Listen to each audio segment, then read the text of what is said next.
اللہ تعالیٰ آپ کو پھر سے بنا کر انہی لوگوں کے سامنے طاقتور کھڑا کر دیتا ہے جنہوں نے آپ کو توڑا تھا۔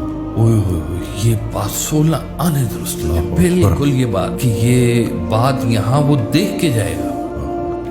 اور کئی ایسے فیملیز کو میں جانتا ہوں کہ جن کی جوانی کے اوپر جو ہے نا وہ الزامات لگے ہیں، اور وہ ایک وقت میں ایسے طاقتور کھڑے ہوئے ہیں کہ وہ الزام لگانے والے دانتوں میں انگلیاں دیتے پھرتے ہیں کہ اب ہم اسے کیسے آنکھیں چار کریں، یہ تو اب ہمارے بس سے باہر ہو گیا۔ اللہ اکبر، سبحان اللہ۔ یہ عزت افزائیاں دیتا ہے اللہ ہی ہے جو آپ کو عزت افزائیاں دیتا ہے۔ جب آپ خاموش ہو جائیں نا دکھ کے اوپر، وہ غم زدہ جو دل ہے نا اللہ کے بڑا قریب ہو سکتا، آپ کو غم لگتا ہے، آپ کو دکھ ہو، تکلیف ہوتی ہے باقاعدہ کہ یار میرے اوپر یہ الزام لگ رہے ہیں، میں تو ایسا ہوں بھی نہیں۔ اس کو تو اصل میں تو دکھ تو ہوتا ہی اس کو ہے جس نے نہیں کیا، اور جس نے کیا وہ تو چوری پھرتا ہے نا، وہ تو اس کے اندر کا چور اس کو چھپا رہا ہوتا ہے۔ تو جس نے نہیں کیا اور اس کے اوپر الزام لگنے شروع ہو گئے تو وہ دکھی ہوتا ہے، بہت سخت دکھی، ایسے اس کا دل چور چور ہوتا ہے نا۔